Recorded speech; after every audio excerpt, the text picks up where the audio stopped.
प्रणाम। यहाँ उपस्थित परम पूज्यपाद श्रीमद स्वामी श्वेतानंद जी महाराज, जो कि समस्त रामकृष्ण मठ मिशन के वरिष्ठ उपाध्यक्ष महाराज हैं, महाराज कृपा करके यहाँ पधारे हैं। महाराज के चरणों में साष्टांग करते हुए तथा यहाँ उपस्थित सभी सन्यासियों के चरणों में प्रणाम करते हुए आप सभी को यहाँ उपस्थित तमाम कच्छ से, महाराज मुझे बोलते हुए खुशी हो रहा है कि लगभग कच्छ के कोने कोने से यहाँ पे प्रतिनिधि गण आए हैं।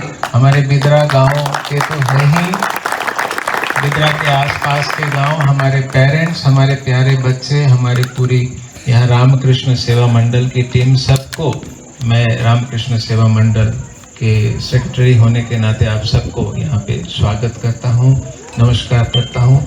बच्चों ने हम सबको आज हमारा दिल जीत लिया। महाराज जी भी बहुत बहुत आनंदित हुए। आप सभी बच्चों के लिए हम सब एक बार जोरदार ताली पहले ठाकुर स्वामी जी का कृपा आप सबको रहे, ऐसा प्रार्थना करते हुए मैं ज़्यादा आज सुखानंद जी महाराज, जो कि हमारे भुज रामकृष्ण मठ के अध्यक्ष हैं, मैं महाराज जी को यहाँ पे आमंत्रित करता हूँ। महाराज आप परम पूज्यपाद श्रीमद स्वामी श्वेतानंद जी महाराज का परिचय सबसे कराते हुए उनको यहाँ आमंत्रित करिए। महाराज जी। धन्य धन्य श्री महाराजा, जेनु दर्शन करता दुख टळे रे, जेनु दर्शन करता दुख टळे।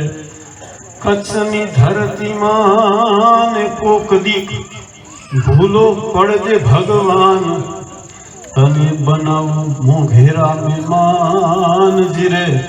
ऐज तने स्वर्ग भूलावे सांवड़ा, सियाड़े सोरठ भलो ने उनाड़े गुजरात वागड़ भलो, अने मुझो कछड़ो बारे मास।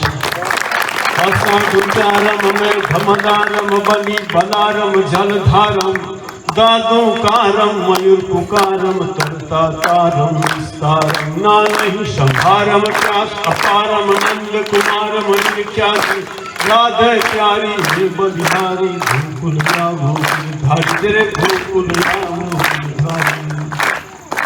रिद्धि दे सिद्धि दे अष्ट नवनिधि दे वंशन विधि दे वाकबानी, हृदय ने ज्ञान दे चित्तों में ध्यान दे अभय वरदान दे शंभुदान। दुख को दूर कर सुख भरपूर कर, आस संपूर्ण कर दास जानी।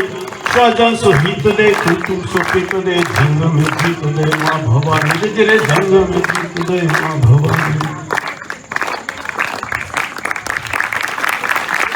એવું એક સંકુલ છે જ્યાં ભગવાન શ્રી રામકૃષ્ણ દેવનો જે આપણો જે ભાવ છે, જે સર્વધર્મ સમન્વય અને આપણી કોઈ જ્ઞાત જાતના ભેદભાવ વિના એ જે ભગવાન શ્રી રામકૃષ્ણનો જે આદર્શ છે એનું આપણે જીવંત રૂપ અહીં જોવા મળે છે। આપણે એ જોઈએ છે કે આપણે અહીં કંઈ શ્રી રામકૃષ્ણ દેવે સર્વધર્મની સાધના કરી અને એટલા માટે સ્વામી વિવેકાનંદ લખ્યું છે, યામી ગુરુમ શરણમ ભવ વૈ। ભવ એટલે શું ખબર છે? ભવ એટલે વારંવાર આપણે જન્મવું પડે છે ને, ભવ કહેવાય। વૈદ્ય એટલે વૈદ્યની પાસે બધા બીમાર લોકો જ આવે, સારા લોકો ન આવે છે। અને ભગવાન શ્રી રામકૃષ્ણ એવા વૈદ્ય છે, કોઈની પાસે આવે ને વિચાર નથી કરતા, ઉપચાર કરે છે। આ છે શ્રી રામકૃષ્ણ શીખે।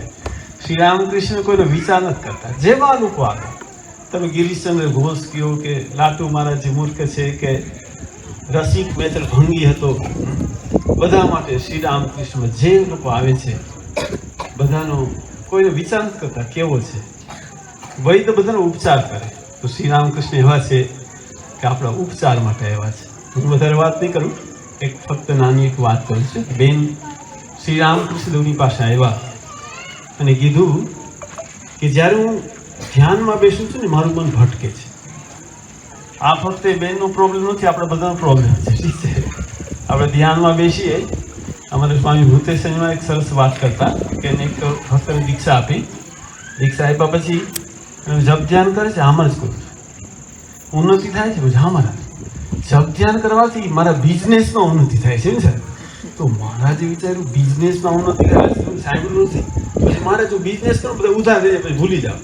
હવે શું થાય છે, જેવો જપ ધ્યાનમાં બેસું ને, જેને જેને ઉધાર લીધા ને બધું યાદ આવી જાય છે ને. બધાનું નામ લખી લઉં, વળી પાછા આંખ બંધ કરી દઉં, બીજી વાર પૈસા દે પૈસા દે પૈસા દે, મારા બિઝનેસ થાય છે. તો આપણા બધાનું જપ ધ્યાન આવું છે. પરંતુ શ્રી રામકૃષ્ણ અંતર્યામી હતા.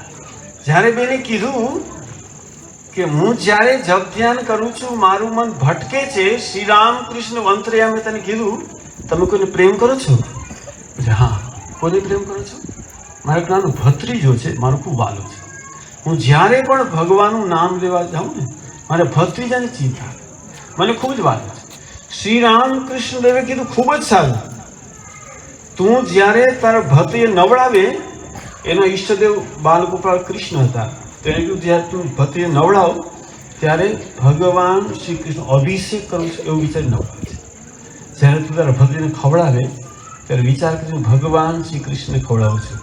તું જે કંઈ કામ કરે ભગવાન શ્રી કૃષ્ણ એમાં જોઈને તું કામ કરે. શિવ જ્ઞાનથી જીવ સેવા, પ્રત્યેક મનુષ્યમાં ઈશ્વર છે અને જે કોઈની સેવા કરતી ઈશ્વરની સેવા થાય છે. અને ખરેખર શું થયું ખબર છે, એ બેનને ભગવાન શ્રી કૃષ્ણ દર્શન પાડ્યું. વિચાર કરો, તમે બધા સંસારમાં છો, તમારા માતા પિતા ભાઈ બહેન પુત્ર પતિ પત્ની બધામાં ઈશ્વર છે. આપણે બધામાં ઈશ્વર જોઈને સેવા કરવાની છે. બધામાં ઈશ્વર છે. તમે ઘરમાં છો, ઘરમાં જો વર્ક ઇઝ વસ્તી, તમને પ્રત્યેક જોવાનું થાય. પરંતુ મહારાજ સેવા કરતા હતા, એને ટ્રેનિંગ સેન્ટર જવાનું નથી. મારાનું શરીર છે, હું એની સેવા કરીશ કે પછી ટ્રેનિંગ સેન્ટર જઈશ. અને ખરેખર મારા ટ્રેનિંગ મોડા ગયા હતા, એને ખૂબ સેવા કરી છે. સ્વામી પ્રેમાનંદજી આજે ભુવન મંગલ જે છોકરાએ જે ભજન ગાયું ને એની રચના હતી. જય જય રામકૃષ્ણ ભુવન મંગલ. પ્રેમાનંદજી મહારાજે ઘણા સ્તોત્રની રચના કરી છે. તો એને પોતે ઈશ્વર દર્શન કર્યા હતા અને મહારાજે એની પોતે સેવા કરી છે. એ ખરેખર આપણું સૌભાગ્ય છે કે આવા મહાન સંતના પગલાં આપણે થઈ છે, આપણી ભૂમિ પાવન થઈ છે. અને મહારાજની સાથે સાથે જે બધા મહારાજો પધાર્યા છે, આપણું ખરેખર સૌભાગ્ય છે કે આવા સંતોના દર્શન કરવાનું આપણને સૌભાગ્ય મળ્યું છે. અને આના માટે હું શ્રીનંદન મુખર્જીનો આભાર માનું છું, કારણ કે એને આ બધો વિચાર એના મનમાં આવ્યો. આજે સવારે દીક્ષા થઈ, ઘણા બધાએ દીક્ષા લીધી અને શ્રી રામકૃષ્ણ જે પ્રચાર છે. અને સૌથી મોટી વાત શું ખબર છે, આજે મુસલમાનો પણ દીક્ષા લીધી છે. હું શું કહું છું, એક આનંદની વાત છે કે શ્રી રામકૃષ્ણ જે ધર્મ છે એ સર્વધર્મ સમન્વય, એ બધા માટે, મુસલમાન માટે, ઈસાઈ માટે, હિન્દુ માટે, બધા માટે. તો ખરેખર આપણું સૌભાગ્ય છે મહારાજ પધાર્યા છે. હું પણ મહારાજના ચરણમાં સાષ્ટાંગ ભક્તિનું પ્રણામ કરું છું અને મહારાજને વિનંતી કરું છું કે મહારાજ સ્ટેજ પર પધારે અને આપણે બધાનો આશીર્વાદ પ્રદાન કરે. નમસ્કાર.